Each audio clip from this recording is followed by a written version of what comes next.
भारत भाग्य के सभी दर्शकों को गणतंत्र दिवस की शुभकामनाएं। जब हमारा देश भारत अपना 75वां गणतंत्र दिवस मना रहा है, तो आज इस समय जहां भगवान की कृपा से इस देश ने बहुत कुछ पाया, वहीं इस देश ने बहुत कुछ खो भी दिया।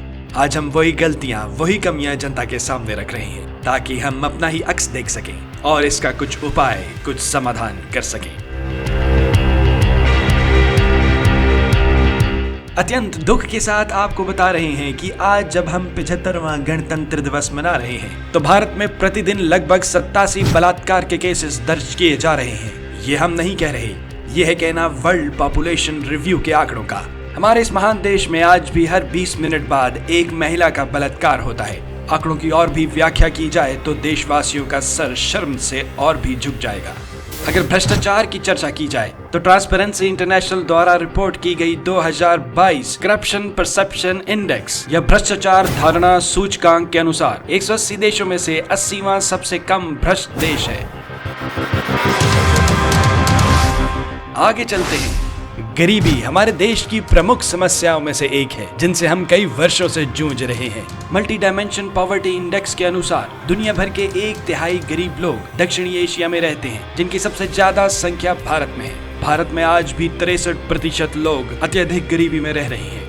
ग्लोबल हंगर इंडेक्स के अनुसार विश्व भर में 125 सबसे भूखे देशों में भारत का स्थान रहा 111। और हंगर इंडेक्स का ये आंकड़ा तो हमारे दर्शकों के होश उड़ा देगा कि भारत में कुपोषण से मरने वाले बच्चों की संख्या विश्व भर में सबसे ज्यादा है। आज जब हम गर्व से अपना गणतंत्र दिवस का जश्न मना रहे हैं, तभी भारत देश महान में 2023 में 74 करोड़ नागरिक अंडर न्यूट्रिशन यानी कुपोषण से पीड़ित हैं। सिर्फ यही नहीं, वर्ल्ड ड्रग रिपोर्ट के अनुसार आज भारत में विश्व में सबसे ज्यादा अफीम का उपयोग किया जाता है और भारत की एक बहुत बड़ी जनसंख्या है जिन्हें नशे के कारण तुरंत इलाज या सहायता की आवश्यकता है।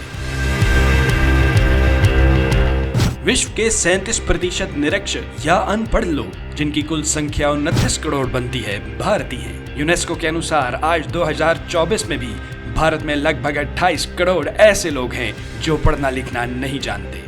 एक और ऐसी समस्या है जो हमारे देश को हमेशा नीचा दिखाती आई है और कोई भी सरकार इसका समाधान नहीं कर पाई। हमारा इशारा शौचालय की ओर है।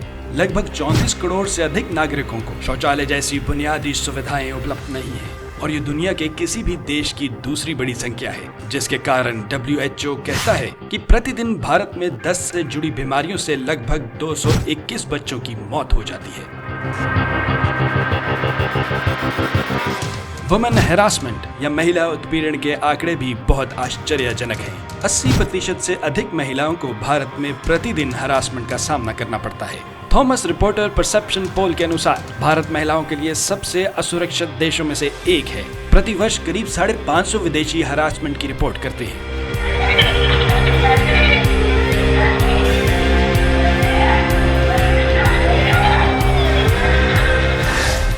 साइबर बुलिंग भी हमारे देश की एक विशेष समस्या है। जी हाँ, सुनने में ये एक मामूली समस्या, लेकिन मैकाफी के एक रिपोर्ट कहती है कि भारत में 85% बच्चे साइबर बुलिंग का शिकार हैं, जो पूरे विश्व में सबसे ज्यादा है। जबकि भारत में जातिवाद और नस्लवाद बुलिंग भी सबसे ज्यादा है और ये विश्व के किसी भी देश से 28% ज्यादा है। ऑनलाइन फ्रॉड की ओर आए तो हमारे देशवासी इसमें भी कोई कम नहीं। टाइम्स ऑफ इंडिया के अनुसार भारत ऑनलाइन फ्रॉडियों ने अंतर्राष्ट्रीय नागरिकों से केवल 2 ही वर्षों में लगभग $300 करोड़ की चोरी की। इसी कारण भारत को लेकर FBI में खूब चिंता है। इन सभी आंकड़ों के साथ हम बढ़ती हुई जनसंख्या, धार्मिक दंगों के आंकड़े, अन्य हिंसा के आंकड़े और बिगड़ती शैक्षिक और गंभीर चिकित्सक स्थिति के आंकड़े देखें तो ये मुद्दे हमें चौंका देते हैं। आज सब ये बताने का मकसद है कि भारत की गंभीर समस्याओं को दर्शकों तक पहुंचाया जा सके और दर्शकों को सोचने पर मजबूर किया जाए। यही नहीं, हम ये स्थिति, ये सारे आंकड़े सरकार के लिए भी छोड़े जा रहे हैं कि शायद कोई तो ऐसी सरकार हो जो इन समस्याओं का समाधान कर सके। समाज में सकारात्मक परिवर्तन की आशा के साथ जय हिंद। ये है भारत भाग्य। बने रहिए।